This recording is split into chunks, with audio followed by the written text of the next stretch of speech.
राधे राधे। 10 महाविद्या में पहली महाविद्या कौन है? कौन है आखिर पहली महाविद्या? जी हाँ, आज लंबे समय के बाद हम फिर एक लॉन्ग वीडियो लेकर आ गए हैं। काफ़ी समय से हम लॉन्ग वीडियो नहीं डाले थे। पिछले मेरा वीडियो में 10 महाविद्या के बारे में बताए थे और उसके पहले हम नवदुर्गा के बारे में एक एक करके बताए थे। तो 10 महाविद्या कौन है वो तो हम पिछले वीडियो में जाकर देखिएगा, हम बता चुके हैं। लेकिन अब जो है एक एक करके 10 महाविद्याओं में कौन कौन देवी आती हैं हम वो बताएंगे। और उस 10 महाविद्या में पहली देवी कौन है आज हम उसी के बारे में बताएंगे। तो चलिए आगे चलते हैं। तो जय माता दी दोस्तों, हमारे इस चैनल में आप सभी का स्वागत है। तो चलिए हम जानते हैं 10 महाविद्याओं में पहली महाविद्या कौन है और उस देवी का नाम क्या है। तो दोस्तों 10 महाविद्याओं में प्रथम महाविद्या माँ काली है। जी हाँ दोस्तों, माँ काली 10 महाविद्याओं में सबसे पहली देवी मानी जाती है। इन्हें आदि शक्ति और समय से परे माना जाता है। अच्छा, माँ काली तो ये जनरली सबको ही हम लोग माँ काली को घर में पूजते हैं, वो तो माँ काली है ही, लेकिन ये माँ काली 10 महाविद्या में आती हैं और तांत्रिक प्रक्रिया में भी इन्हें पूजा जाता है। और वही माँ काली जो है सबसे पहली देवी है।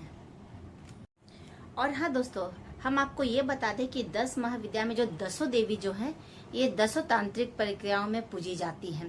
तांत्रिक विद्या में इनका विशेषकर पूजा किया जाता है, 10 के 10। अब चलिए हम इनके रूप और स्वरूप को जान लेते हैं और इनके महत्व को भी। सबसे पहला विश्व रूप। ये देवी का रंग काला, जी हाँ अत्यंत काला, और रूप अत्यंत भयंकर है। और ये देवी अत्यंत शक्तिशाली भी हैं। इनकी 4 भुजाएं हैं। आगे में हम जानेंगे इनकी 4 भुजाओं में क्या क्या सुशोभित है। और ये देवी अहंकार का नाश करने वाली मानी जाती हैं। यह भक्तों के अहंकार, अज्ञान और नकारात्मकता का नाश करती हैं। तीसरा काल शक्ति। यह समय अर्थात काल, जी हाँ काल हम महाकाल को भी बोलते हैं, जो वो काल को भी अपने वश में किए हुए हैं, तो वही महाकाल की शक्ति महाकाली हुई। तो यह समय अर्थात काल मृत्यु और संहार की देवी हैं, जो मृत्यु पे भी विजय पा चुकी हैं, जो पुनरुत्थान के लिए परिवर्तन लाती हैं। चलिए अब हम इनके साधना और अध्यात्म को जानते हैं।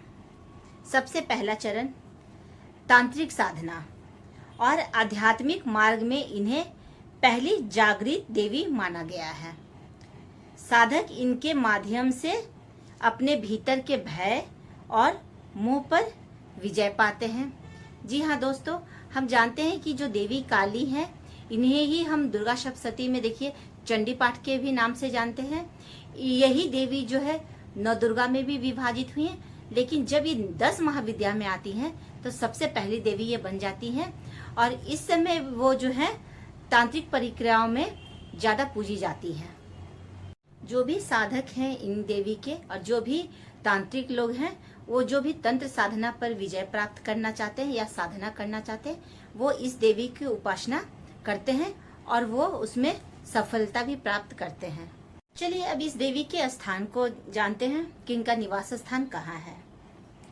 तो इनका वास शमशान यानी कि शून्यता में माना जाता है। शमशान नेचुरली है कि हम लोग जानते हैं कि जब महाकाल का स्थान शमशान में है तो उनकी शक्ति महाकाली है, तो वो भी तो शमशान में ही निवास करेंगी। और ऊपर से ये 10 महाविद्या की देवी जो है, तो आपको एक चीज और बता दें कि 10 महाविद्या का साधना ना जनरली जो है ज्यादातर जो है साधक शमशान में ही करते हैं। तो इनकी साधना शमशान में की जाती है और इनका निवास स्थान भी शमशान ही माना जाता है, जहाँ संपूर्ण सृष्टि का विलय होता है। अच्छा चलिए अब हम बताए थे कि ये माता की 4 भुजाएं हैं। तो चलिए अब हम जानते हैं कि माता की 4 भुजाओं में क्या क्या सुशोभित है। तो ये माँ 4 भुजाओं से सुशोभित हैं। एक के हाथ में खड़क यानी कि तलवार, दूसरे हाथ में असुर का कटा हुआ सिर होता है। अन्य 2 हाथों में, एक हाथ उनका अभय मुद्रा में है यानी कि डरना मत, वो अपने भक्त को बता रही हैं, और दूसरा हाथ जो है वो वर मुद्रा में है, यानी वो अपने भक्तों को वर प्रदान कर रही हैं।